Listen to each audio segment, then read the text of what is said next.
नमस्कार YouTube channel दी ठाट में आपका एक बार फिर से स्वागत है। दोस्तों, आज का मेरे वीडियो का टॉपिक है नर्सरी बिजनेस। नर्सरी कैसे बनाई जाती है, उस पर क्या फ़ायदा है और उसमें क्या क्या करना पड़ता है। तो आइए देखते हैं नर्सरी की वीडियो।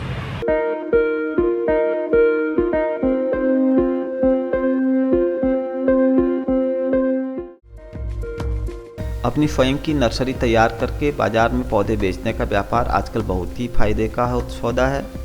अगर आप बहुत छोटे स्तर पर इसे शुरू करते हैं और बड़ी नर्सरी से पौधे खरीद कर उन्हें ग्राहकों को सप्लाई करते हैं, तब भी आप कम से कम 20 से 30 हज़ार तक कमा सकते हैं। छोटा नर्सरी चालू करो तो कम से कम 10 लाख रुपए। सबसे पहले आता है नर्सरी के व्यापार में लगने वाली आवश्यक चीज़ें।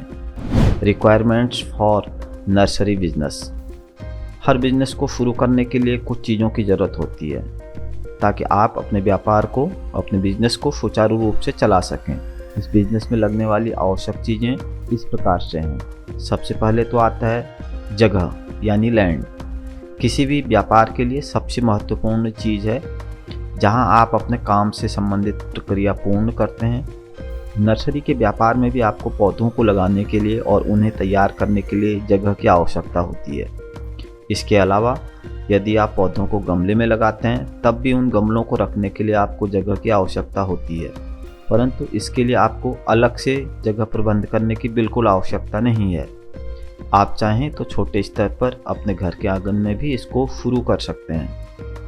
पौधों को लगाने के लिए मिट्टी महत्वपूर्ण चीज़ है। इसके बिना यह व्यापार संभव नहीं है।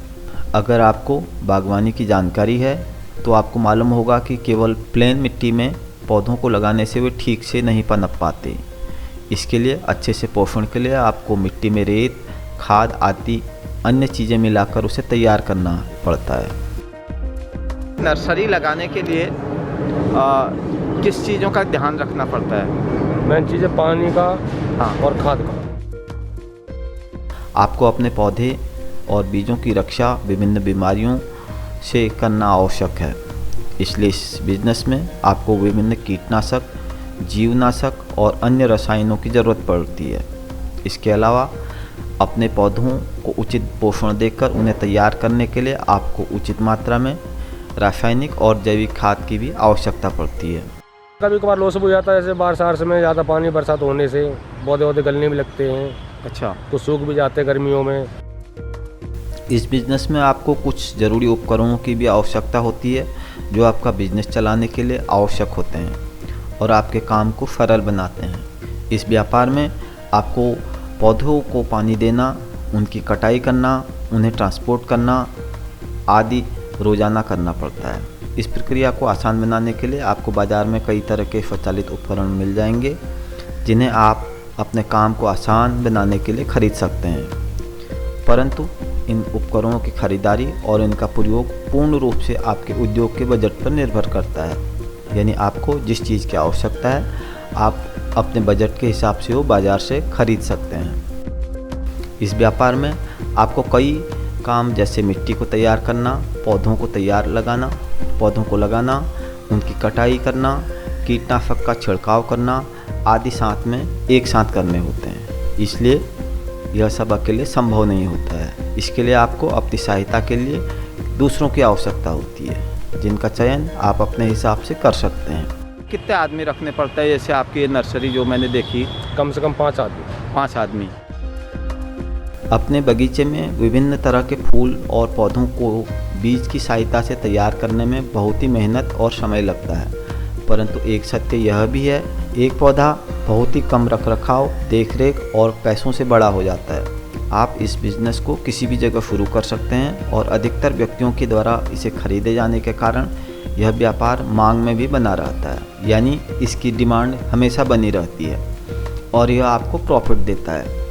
सबसे ज़्यादा डिमांड किन पौधों की और या फूलों की होती है यहाँ पर? फूलों की तो मतलब कि जैसे गुलाब हो गया, मेन चीज़ गुलाब है। हाँ, इस एरिया में। हाँ, और जो अपने इंडोर वाले हैं, हाँ, क्रिसमस ट्री हो गया, स्नेक प्लांट हो गया, जीजी प्लांट हो गया, पीस लिली है। ये काफ़ी ऐसे आइटम है जो कि मतलब कि जिसकी डिमांड रहती है। कोई भी व्यापार तभी सफल होता है जब आपके पास उसके लिए पर्याप्त ग्राहक उपलब्ध हों। अगर आपके पास उसके पौधों को उचित दाम में खरीदने वाले ग्राहक ना हों तो आपका व्यापार और उसमें किया गया निवेश व्यर्थ होता है। पौधे हैं ये कितने टाइम में मतलब तैयार होते हैं? इस कोई प्लांट ऐसे हैं जो सीजनल होते हैं, सर्दी में चलेगा। ये फूलों के हो गए? फूलों के सर्दी वाले हैं। हाँ। जो पक्के प्लांट इंडोर होते हैं। हाँ। आउटडोर वाले जो 12 महीने के होते हैं। हाँ। तो इनमें सब चीज़ का अलग अलग टाइम होता है। इस व्यापार के लिए आप मार्केटिंग के निम्न तरीके अपना सकते हैं ताकि आप अपना सामान बेचकर उचित लाभ कमा सकें। सबसे पहले आपको अपने आसपास की जगह का निरीक्षण करना चाहिए कि आपके व्यापार के लिए आपकी जगह में क्या संभावनाएं हैं। आपको यह देखना चाहिए कि आपकी जगह में कितने घर और ऑफिस हैं जहां आप अपनी सर्विस दे सकें। अपने व्यापार के प्रमोशन के लिए आप विभिन्न पार्टी शादी समारोह में अपने यहाँ तैयार पौधों के गमलों द्वारा सजावट कर सकते हैं, जिससे लोगों को आपके व्यापार के बारे में पता चलेगा और आपके ग्राहक बढ़ेंगे। प्रॉफिट तो ऐसा है, इसमें कम पहले लगाना पड़ता है जेबों से। हाँ। माल लगाना पड़ेगा, फिर तैयार करना पड़ेगा। हाँ।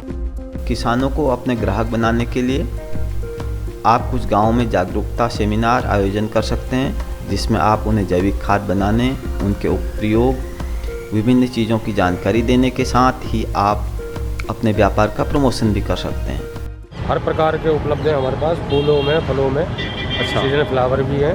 अच्छा। जो मौसम आ रहा है। अच्छा। आप ये नर्सरी कब से करते हो? ये कम से कम हो गया हमें 25 से 30 साल हो गए। 25-30 साल से। आप अपने व्यापार में प्रयोग होने वाले सामान जैसे मिट्टी, खाद और अन्य रसायन बाजार में उपलब्ध अन्य सप्लायर के मुकाबले कम दामों में बेचकर भी अपने व्यापार का प्रमोशन कर सकते हैं।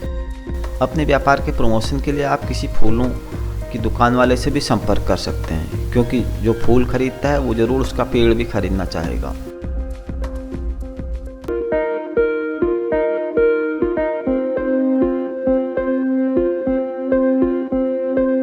तो दोस्तों, आपको हमारी आज की वीडियो अच्छी लगी होगी। अगर आपको इस तरह की वीडियो अच्छी लगती है तो मेरे चैनल को लाइक करें और सब्सक्राइब करें।